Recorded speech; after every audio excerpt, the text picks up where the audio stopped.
Alright, hi, I guess this is our audience today. In terms of what we're taking a look at, another fancy, very fancy topic, opening new markets, activist matchmaking at New Mode. So thank you so much for joining again.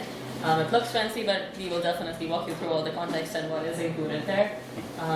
Just imagine a small grassroots organization somewhere struggling to kind of launch their digital advocacy campaign and reach different markets. And suddenly their campaign gets so much traction in the parts of the world where they did not even imagine reaching out to. That's where exactly our matchmaking platform comes into play.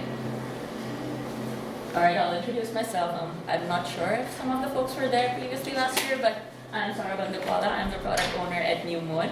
And yeah, we look at the impact platform at New Mode. We'll definitely go through what New Mode is, what the platform is, what we are taking a look at in a brief moment. I'll pass it over to Maggie. Introduce myself, I'm Maggie Paquette. I'm a product designer on our New Mode team. Awesome. In terms of our agenda today, I'm sure we'll keep it under 15 minutes for this one. Don't worry. We'll briefly describe what New Mode is, what exactly we do at New Mode, and then understand the campaigner persona. Just a heads up, this campaigner is not a marketing campaigner, this is an advocacy campaigner we are taking a look at today. And then we are going to take a look at the other target audience, which is the supporter persona. Those are the second type of users for our platform. Then we are going to take a look at the frustrations both of these target audience have and kind of bridge the gap with the activist matchmaking feature. And we'll take a look at the overview of designs for the activist matchmaking feature. Let's see about New Mode. New Mode is a powerful digital advocacy platform. It's specifically designed to help progressive organizations, but right now our new platform is not only for organizations, it's also for individuals who are kind of passionate about causes and want to run campaigns. And that definitely drives civic impact and win on the issues that matter most to them. With New Mode, make your voice impossible to ignore. I had to introduce the slogan in there. Okay, so this is basically the crux of who our target audience is at New Mode.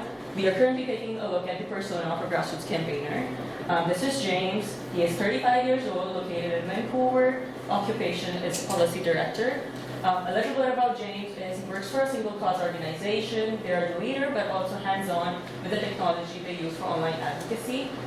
For them, every penny counts to support in making the change. We are taking a look around their goals a bit. They obviously want to grow their organization in the supporter activist space. Because they're grassroots, they are limited in terms of their resources, but they always prefer kind of growing and making change out there.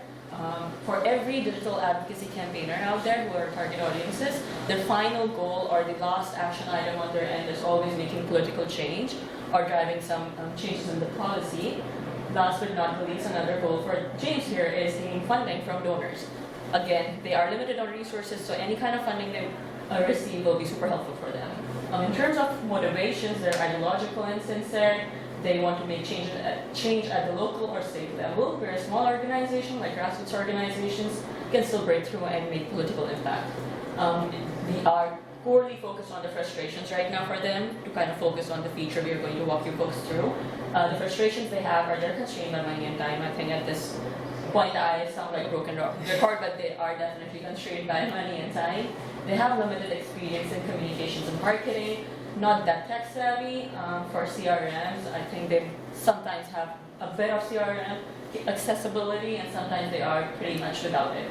For folks who are not aware, CRM are customer relationship management systems. Now this is basically the crux of the campaigner persona and focusing again on the frustrations they have. Now where does New Mode come into play? So New Mode, again, I give a very fancy description of New Mode, but this is where the advocacy solutions offered by New Mode comes into play. New Mode, you can consider New Mode as a toolbox where there are different types of tools or tactics available to kind of launch your digital advocacy campaigns. I will sit down the four more popular one in our platform, which are smart petitions. Again, the label SMART because they actually make the impact, and with petitions, anyone who's signing a petition, it's just not that it's going into an ether. It is that we send out a digest of all the people who have signed that petition to the decision maker or the target or whoever the policy changer is for that petition. Then secondly, email your representatives. This is the most popular tool at New Mode here. As you can read it, like email your representatives is basically the same form. We're in for a petition, you're coming in and you're just supporting a cause and saying, okay, I signed for it, and this is my signature for it, and email your representative. As soon as you fill the form in with your details and submit it, it sends out an email to the decision maker of that campaign. So let's say I am launching a campaign for Stop the Construction Noise at Yonge and Eglinton here in Toronto, and my target is Olivia Chow. So any of my activists or supporters for the campaigns coming in would send a direct email to Olivia Chow's inbox. That's the second tool, and the most popular tool we have at Newmont. The third one is Click to Call tool. The third tool would basically be the same form for someone who wants to support that cause, but it would directly connect them to Olivia Chow on a call. So they can directly talk to Olivia Chow about that issue on hand. So it's more impactful, definitely, but it can be a bit scary for people who are kind of shy and want to directly talk to someone. And last but not the least, definitely a very powerful tool is the letter to the editor tool. So if you're talking about a cause and you don't want to directly reach out to decision makers, or maybe you have reached out to decision makers, but now you want to spread out more awareness, you can write out a letter to the editor. The editors are then kind of responsible for reading through the messages they have received around the cause, and sometimes they also publish those letters in their publications, which is super helpful for gaining more traction, for getting like the decision makers and political parties' attention out there. So all of these tools are super impactful, very different in terms of how conversion rates are there on the forums and how people are actually more obliged to fill in the form, but all of them are kind of impactful in their own manner, and depending on the organization you belong from, what your strategies are, you can select from one of them to proceed. Some people also prefer starting with petitions because it's more low effort and people are just always happy to sign in the petition, and then move forward with email, call, and then the editor tool. So yeah, that's basically the gist of what is there in the Newmont toolbox. Now you might be considering like, okay, where does it come into play? Like, how does it work? Like, who are you talking about, Sarah? So the campaigner persona is the person who is basically our first target audience. They are the ones who sign up in our platform, create a campaign, and then those campaigns are shared with the supporters who kind of take action on those campaigns. So right now we're taking a look at how it works for a campaigner. It's pretty easy, simple. Right now we have a free platform because we want to kind of make sure everyone's voice gets heard out there. So it's pretty simple in terms of you create a campaign, select the campaign tactic type. Basically, the last 4 tactic types I described, you select which one you want to proceed with for a particular cause or issue, and then you select your recipients or decision makers. So again, Olivia Chow is where this comes into play. Newmont kind of has the built-in database of all the decision makers out there. We have an international market, so we have decision makers in the US, in Canada, Australia, New Zealand, France, a lot of different places. And then after selecting who you want to target this campaign at, or who the policy or decision maker is, you then draft the campaign message. Now what is exactly included in the campaign message? You can see here on the right hand side, this is what a particular campaign looks like. This is a basic form, and then there's a message that goes out to the decision maker you have selected. So this is where the third step comes in. This is basically this particular message in the big box there. And then the fourth step is designing the campaign layout. So this is just the default layout, but it's fully customizable by campaigners out there. So let's say Greenpeace is one of our customers. They kind of embed this form on their own website. They don't want to use or donate for it. They make it so different that you can't even recognize it's a Newmont form. So it's all kind of fully customizable for the campaign needs. And then last but not least, once you have finally decided all these aspects of your campaign, you are now able to launch and share your campaign. Now sharing is where the big struggle comes in again. We are going to talk about it in a bit more depth later on. But these are the basic 5 steps a campaigner out there needs to take to successfully launch a campaign. Pretty simple. I think our target here at Newmont is that a campaign should be able, like anyone should be able to launch a campaign within 5 to 10 minutes. That's how easy our system is. Now in terms of what's missing, so it's pretty simple to create a campaign and make it fancy, make it kind of reach the decision makers, but how are you getting supporters? How are you getting traction on that cause? Now, again, kind of looping back to the frustrations of a campaigner who has just launched a campaign, they think no single platform meets all their advocacy needs. Like they have just created a campaign, but how do they share it within their network? Individuals and grassroots organizations specifically, like bigger organizations obviously have their own mailing list, they have their entire kind of network going on. But individual and grassroots organizations struggle to start and grow their supporter base. Money and time constraints, again, and then limited experience in communications and marketing, no CRM, limited CRM accessibility. So all those frustrations are now coming back full force after they have launched the campaign.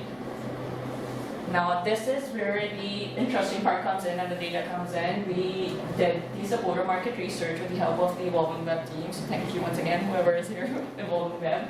We kind of interviewed 278 people. And by supporter here, we mean the people who are now coming in and engaging on that campaign, not the person who launched that campaign. 51% indicated that they discovered their advocacy content through Google search results. Like there's no kind of consolidated place. They have to kind of type down what they're passionate about on a Google search and then just come up with the issues they are passionate about. 62% expressed interest in discovering a variety of social impact causes, organizations and campaigns all in one place. Again, a consolidated place so they don't have to do a Google search. 75% ranked that following, sharing, or liking online content as their top 2 ways of engaging with causes in the last 6 months.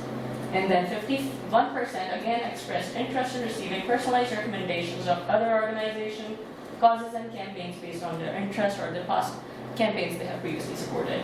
And then 66% expressed interest in personalizing their experience by selecting causes and campaigns that are meaningful to them.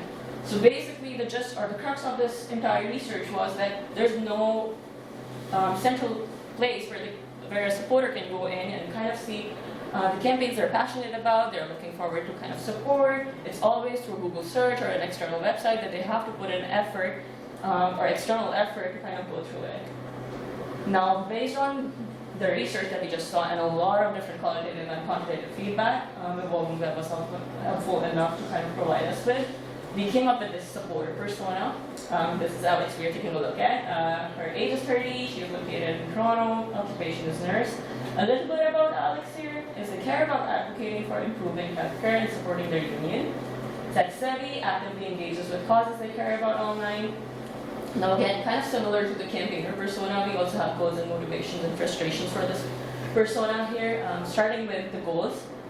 They receive personalized recommendations, they discover diverse social impact causes in one place, and another last goal of theirs is personalize their experience by selecting meaningful causes. Kind of going back to the research and having it here as a goal. And then in terms of their motivation, they're passionate about making an impact and supporting causes, seeks convenience and deeper connection with causes. Like it's just not enough for them to just support a cause and then kind of the entire cause vanishes from their history or they don't have any updates going on about that particular issue. And then last but not the least, interested in discovering and supporting new organizations.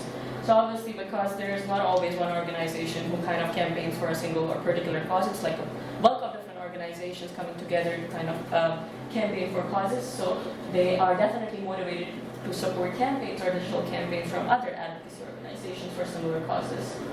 Now again, the main core focus of this persona is the frustrations. They feel overwhelmed by the scattered content across platforms, like someone's going to this particular website to support the cause, and going to another website, and going through their marketing list, their emails, etc. And then the second frustration they have is they find staying updated time-consuming. Again, there's no updates coming through it, like what happened to the petition I just signed. There's no update around that issue. Like, should I just watch the news? Should I be reading through my emails? Should I be doing a Google search? And last but not least, traditional online advocacy doesn't try to change directly. Again, going back to the smart petition versus the normal petition, just signing a petition doesn't do anything, or it's not directly as impactful as sending out an email to a rep or directly talking to someone in the power. All right. This is now the end of the problem space. Now we're going to move towards the solution space, and I'll pass it over to Maggie to walk us through what activist matchmaking is and how it kind of bridges the gaps of the frustrations of a campaigner, also with the supporter.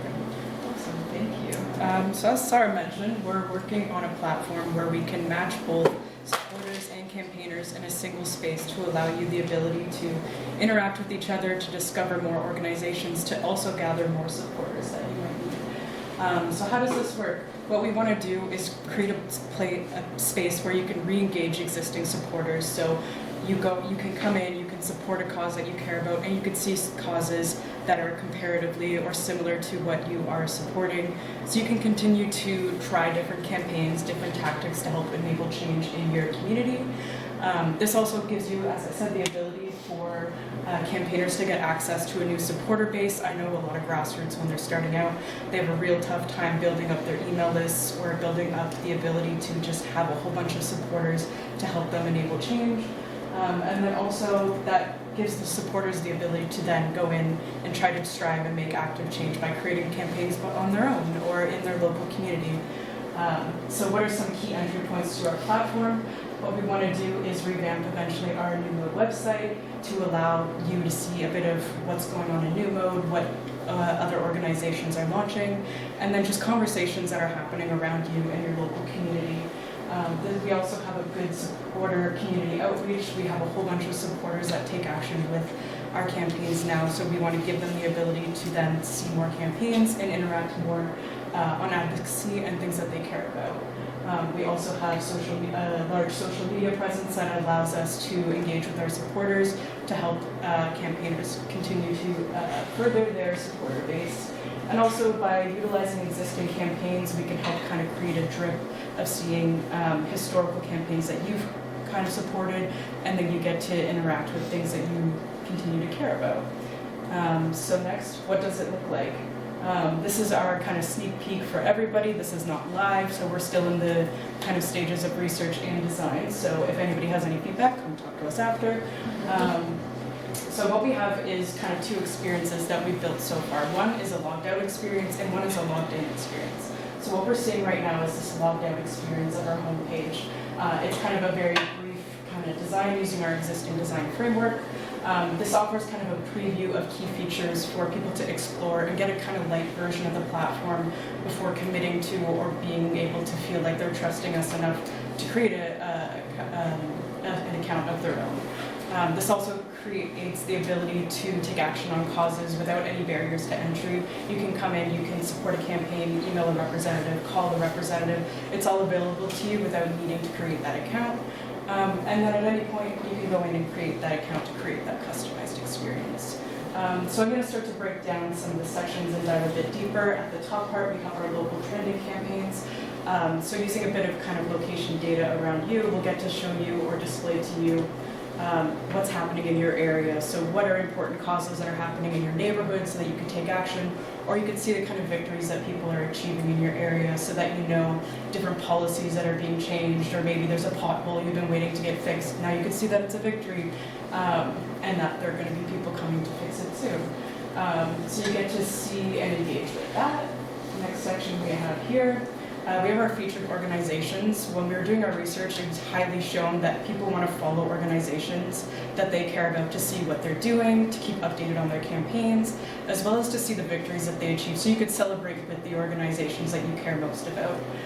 So what we're going to do is give you the ability to browse through our platform to see and follow organizations that you care most about, so you can keep up to date with them. Next, we have our advocacy feed. This is our feed that shows across all levels, not just local. You can see national, international, and you can see what's happening on New Vote. So you can be part of conversations, you can watch conversations, you can see campaigns that are winning, you can see campaigns that are ongoing, and watch the progress of different advocacy and work. So you can just see what's happening around the world, not just around you and your kind of local area. And we'll start to dive a bit deeper.